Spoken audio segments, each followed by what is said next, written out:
അസ്സലാമു അലൈക്കും വറഹ്മത്തുള്ളാഹി.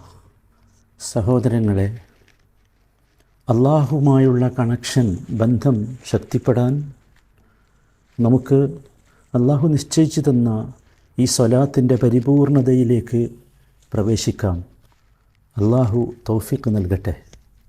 സ്വലാത്തിലെ ആദ്യത്തെ രംഗം സ്വലാക്ക് വേണ്ടി, നമസ്കാരത്തിന് വേണ്ടി എഴുന്നേറ്റ് നിൽക്കലാണ്. സഹോദരങ്ങളെ, ആരുടെ മുമ്പിലാണ് നിൽക്കുന്നത് എന്ന ബോധം നമുക്കുണ്ടാകണം. അള്ളാഹുവിൻ്റെ മുമ്പിലാണ് നമ്മുടെ നൃത്തം. അള്ളാഹുവിൻ്റെ മുമ്പിൽ രണ്ട് നൃത്തമാണ് ഒരു മനുഷ്യനുള്ളത്. വിശ്വാസിക്ക് രണ്ട് നൃത്തം. ഒന്നാമത്തേത് ഈ ദുനിയാവിലാണ്, രണ്ടാമത്തേത് ദുനിയാവിനപ്പുറമുള്ള പരലോകത്താണ്. സുബ്ഹാനല്ലാഹ്. ഒന്നാമത്തെ നൃത്തം അഥവാ ദുനിയാവിലെ നൃത്തം നന്നായാൽ, അതിൽ വിജയിയായാൽ, രണ്ടാമത്തെ നൃത്തത്തിൽ തീർച്ചയായും അവൻ വിജയിക്കും. രണ്ടാമത്തെ നൃത്തം അതിമനോഹരമാകും. ഒന്നാമത്തെ നൃത്തം മോശമായാൽ, ചീത്തയായാൽ, അള്ളാഹു കാക്കട്ടെ, രണ്ടാമത്തെ നൃത്തം മഹാനഷ്ടത്തിൻ്റെ നൃത്തമാകും. സഹോദരങ്ങളെ, ഒന്നാമത്തെ നൃത്തം എന്ന് പറയുന്നത് ഇപ്പോൾ നാം നിൽക്കുന്ന ഈ നൃത്തമാണ്. ഈ സലാത്തിന് വേണ്ടിയുള്ള നൃത്തം, അള്ളാഹു തൻ്റെ അടിമകൾക്ക് നിർബന്ധമാക്കിയ, അള്ളാഹുവിൻ്റെ സ്നേഹാധിക്യം കൊണ്ട് അള്ളാഹുവുമായുള്ള ബന്ധം എപ്പോഴും ഉണ്ടാകണമെന്ന ആഗ്രഹത്താൽ, കാരുണ്യം കൊണ്ട് നിർബന്ധമാക്കിയ, നിർബന്ധത്തിൽ ആ കാരുണ്യമാണുള്ളത്, സ്നേഹമാണുള്ളത്, ഒരിക്കലും നമ്മെ പ്രയാസപ്പെടുത്തലല്ല. ആ നിർബന്ധമാക്കിയ സ്വലാത്തിന് വേണ്ടി ഒരു ദിവസം 5 തവണ രാത്രിയും പകലുമായി അവൻ, മനുഷ്യൻ, വിശ്വാസി റബ്ബിൻ്റെ മുമ്പിൽ നിൽക്കണം. അള്ളാഹു നൽകിയ കാരുണ്യമാണ് ആ നൃത്തം. അതിനെ നാം പരിഗണിക്കണം. അതിന് നിശ്ചയിച്ച സമയത്ത് നമുക്കത് ചെയ്യാൻ സാധിക്കണം. നിശ്ചയിച്ച രീതിയിലും രൂപത്തിലും ചെയ്യാൻ സാധിക്കണം. അങ്ങനെ ഈ നൃത്തത്തിൽ നാം സന്തോഷവാന്മാരായാൽ, ഈ നൃത്തം നിർത്താൻ നമുക്ക് സന്തോഷമുണ്ടായാൽ, ഇങ്ങനെ നിൽക്കാൻ നമുക്ക് സന്തോഷമുണ്ടായാൽ, ആഹ്ലാദമുണ്ടായാൽ, തീർച്ചയാണ് അള്ളാഹുവിൻ്റെ മുമ്പിലുള്ള നൃത്തവും നമുക്ക് ആഹ്ലാദമുള്ളതാകും. അള്ളാഹു കൂട്ടത്തിൽ നമ്മെ ഉൾപ്പെടുത്തുമാറാകട്ടെ. സഹോദരങ്ങളെ, അതുകൊണ്ട് ഈ നൃത്തത്തെ നാം ഒരിക്കലും നിസ്സാരമാക്കരുത്. അതുകൊണ്ടാണ് ഇത്ര വിശദമായി ഞാനിതിനെക്കുറിച്ച് പറയുന്നത്. സഹോദരങ്ങളെ, ഒരു ദിവസം ഇമാം തുർമുദി ഉദ്ധരിക്കുന്ന ഹദീസിൽ കാണാം, ഹുറൈസ് ഇബ്നു ഖുബൈസ റഹിമഹുല്ലാ അദ്ദേഹം പറയുകയാണ്, ഞാൻ മദീനയിൽ വന്നു. ഞാൻ അള്ളാഹുവിനോട് പ്രാർത്ഥിച്ചുകൊണ്ടാണ് മദീനയിൽ വന്നത്, എനിക്കൊരു നല്ല കൂട്ടുകാരനെ കിട്ടണം എന്ന്. എനിക്ക് കിട്ടിയത് അബൂ ഹുറൈറ റളിയല്ലാഹു അൻഹുവിനെയായിരുന്നു. ഞാൻ അദ്ദേഹത്തിൻ്റെ അടുത്ത് വന്നിരുന്ന് ചോദിച്ചു, അബൂ ഹുറൈറ, ഇന്നി സഅൽതുല്ലാഹ അൻ യർസുഖനി ജലീസൻ സാലിഹൻ. ഞാൻ അള്ളാഹുവിനോട് ചോദിച്ചിരുന്നു എനിക്കൊരു നല്ല കൂട്ടുകാരനെ കിട്ടാൻ. അള്ളാഹു എനിക്ക് തന്നത് താങ്കളെയാണ്. അതുകൊണ്ട് ഫഅല്ലിംനി ഹദീസൻ സമിഅ്തഹു മിൻ റസൂലില്ലാഹി സ്വല്ലല്ലാഹു അലൈഹി വസല്ലം. അതുകൊണ്ട് അള്ളാഹുവിൻ്റെ റസൂലിൽ നിന്ന് അങ്ങ് പഠിച്ച ഒരു വചനം എന്നെ കേൾപ്പിച്ചാലും എനിക്കത് അള്ളാഹു ഉപകാരപ്പെടുത്തിയേക്കാം. അബൂ ഹുറൈറ റളിയല്ലാഹു അൻഹു പഠിപ്പിച്ചു കൊടുത്തത്, സമിഅ്തു റസൂലല്ലാഹി സ്വല്ലല്ലാഹു അലൈഹി വസല്ലമ യഖൂൽ ഇന്ന അവ്വല മാ യുഹാസബു ബിഹിൽ അബ്ദു യൗമൽ ഖിയാമ മിൻ അമലിഹി സ്വലാത്തുഹു. ഒരടിമയുടെ ഖിയാമത്ത് നാളിൽ ഒരടിമയുടെ കർമ്മങ്ങളിൽ നിന്ന് ആദ്യം വിചാരണ ചെയ്യപ്പെടുക അവൻ്റെ നമസ്കാരമാണ്. ഫഇൻ സ്വലുഹത് ഫഖദ് അഫ്ലഹ വ അൻജഹ. അത് നന്നായാൽ തീർച്ചയായും അവൻ വിജയിച്ചു. വഇൻ ഫസദത് ഫഖദ് ഖാബ വ ഖസിറ.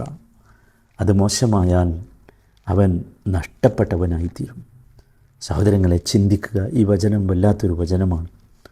ഈ നൃത്തം അടുത്ത നൃത്തത്തിനുള്ള ഒരു സഹായവും ആരിൽ നിന്നും കിട്ടാത്ത ആ നൃത്തത്തിന് വേണ്ടിയുള്ള ഒരു സഹായമായി മാറും എന്ന് നമ്മൾ ഓർക്കണം. ഇവിടെ നമുക്ക് നഷ്ടം പറ്റിയാലോ അത് മഹാ അബദ്ധമാകും. അതുകൊണ്ടാണ് അബ്ദുല്ലാഹി ഇബ്നു അംർ ഇബ്നുൽ ആസ് റളിയല്ലാഹു തആല അൻഹുവിൽ നിന്ന് ഉദ്ധരിക്കുന്നു. അദ്ദേഹം പറയുന്നു, നബി സല്ലല്ലാഹു അലൈഹി വസല്ലം പറഞ്ഞതായി, മൻ ഹാഫള അലൈഹ കാനത് ലഹു നൂറൻ വ ബുർഹാനൻ. സലാത്തിനെ കുറിച്ചാണ് പറയുന്നത്. അതൊരാൾ ശ്രദ്ധിച്ച് ചെയ്താൽ അതവന് പ്രകാശമാകും, അവന് രേഖയാകും. വ നജാതൻ യൗമൽ ഖിയാമ, ഖിയാമത്ത് നാളിലുള്ള അവൻ്റെ പരിരക്ഷയാകും. വമൻ ലം യുഹാഫിള് അലൈഹ ലം യകുൻ ലഹു നൂറുൻ വല ബുർഹാനുൻ വല നജാ. അതവൻ ശ്രദ്ധിച്ചിട്ടില്ലെങ്കിൽ അവന് പ്രകാശമുണ്ടാവുകയില്ല, അവന് രേഖയുണ്ടാവുകയില്ല, അവന് സുരക്ഷിതത്വം ഉണ്ടാവുകയില്ല. വകാന യൗമൽ ഖിയാമത്തി മഅ ഖാറൂന ഫിർഔന വഹാമാന വഉബയ്യ് ബിൻ ഖൽഫ്. അങ്ങനെ ശ്രദ്ധിക്കാതെ, നമസ്കാരം ശ്രദ്ധിക്കാതെ ജീവിച്ചാൽ അവൻ ഖിയാമത്ത് നാളിൽ ഖാറൂൻ്റെയും ഫിർഔൻ്റെയും ഹാമാൻ്റെയും ഉബയ്യ് ബിൻ ഖലഫിൻ്റെയും ഒക്കെ കൂടെയായിരിക്കും. അവരൊക്കെ ഈ അവിശ്വാസികളുടെ നേതാക്കന്മാരായിരുന്നുവല്ലോ. അതുകൊണ്ട് സഹോദരന്മാരെ, നമ്മൾ ഓർക്കണം, നമുക്ക് നമസ്കാരം ഒരു പ്രധാന വിഷയമാകണം. അള്ളാഹുവിൻ്റെ മുമ്പിലുള്ള ഈ നൃത്തം നമ്മെ വല്ലാതെ വികാരം കൊള്ളിക്കണം. അള്ളാഹുവിൻ്റെ മഹ്ശറിൽ അള്ളാഹുവിൻ്റെ മുമ്പിൽ നിൽക്കേണ്ടി വരുമെന്ന ബോധം നമുക്കുണ്ടാകണം. അതുകൊണ്ട് ഒരു തരത്തിലുള്ള അശ്രദ്ധയും ഈ സ്വലാത്തിൻ്റെ വിഷയത്തിൽ നമുക്കുണ്ടാകാൻ പാടില്ല. അത് നമ്മൾ പ്രത്യേകമായി ശ്രദ്ധിക്കണം സഹോദരങ്ങളെ. അത് ശ്രദ്ധിച്ചെങ്കിൽ മാത്രമേ നമുക്ക് അള്ളാഹുവിൻ്റെ അടുത്ത് രക്ഷപ്പെടാൻ സാധിക്കൂ. നോക്കൂ, അള്ളാഹുവിൻ്റെ അടുത്തുള്ള ആ നൃത്തം വിശ്വാസികളെ സംബന്ധിച്ചിടത്തോളം എളുപ്പമായിരിക്കും. ഇൻഷാ അല്ലാഹ് എളുപ്പമുള്ളവരുടെ കൂട്ടത്തിൽ നാം പെടണം. അതുകൊണ്ടാണ് ഇമാം ഹാക്കിം ഉദ്ധരിക്കുന്ന ഒരു ഹദീസിൽ കാണാം, നബി സല്ലല്ലാഹു അലൈഹി വസല്ലം പറഞ്ഞതായി, യൗമുൽ ഖിയാമ അലൽ മുഅ്മിനീൻ കഖദ്രി മാ ബൈന അൽ-ളുഹ്രി വൽ അസ്ർ. ഖിയാമത്ത് നാൾ അത് വിശ്വാസികൾക്ക് ളുഹ്റിൻ്റെയും അസറിൻ്റെയും ഇടയിലുള്ള അത്രേ തോന്നുള്ളൂ. സുബ്ഹാനല്ലാഹ്.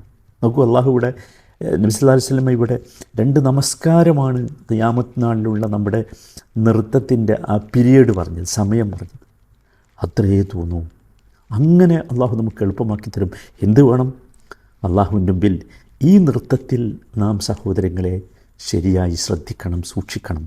അതാണ് വേണ്ടത്. നോക്കൂ, അള്ളാഹുവിനെ കാണുന്ന ഒരു കാഴ്ച നബി സല്ലല്ലാഹു അലൈഹി വസല്ലം വിവരിക്കുന്നുണ്ട് സഹിഹായ ഒരു ഹദീസിൽ. ഇന്നക്കും സതറൗന റബ്ബക്കും കമാ തറൗന ഹാദൽ ഖമർ ലാ തുദാമ്മൂന ഫി റുയതിഹി. സഹാബത്തിനോട് പൂർണ്ണ ചന്ദ്രനെ നോക്കി റസൂൽ പറയുകയാണ് സല്ലല്ലാഹു അലൈഹി വസല്ലം, നിങ്ങളുടെ റബ്ബിനെ ഈ ചന്ദ്രനെ കാണുന്നത് പോലെ നിങ്ങൾ കാണും. ആ കാഴ്ചയിൽ ഒരു മങ്ങലും ഉണ്ടാവില്ല.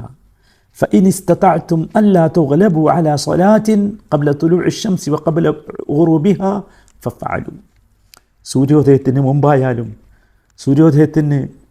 അതുപോലെ തന്നെ സൂര്യാസ്തമയത്തിന് മുമ്പായാലും നിങ്ങൾ ശ്രദ്ധിക്കേണ്ട ഒറ്റ കാര്യമാണ്, അല്ലാ തുഗ്ലബു അലാ സ്വലാഹ്.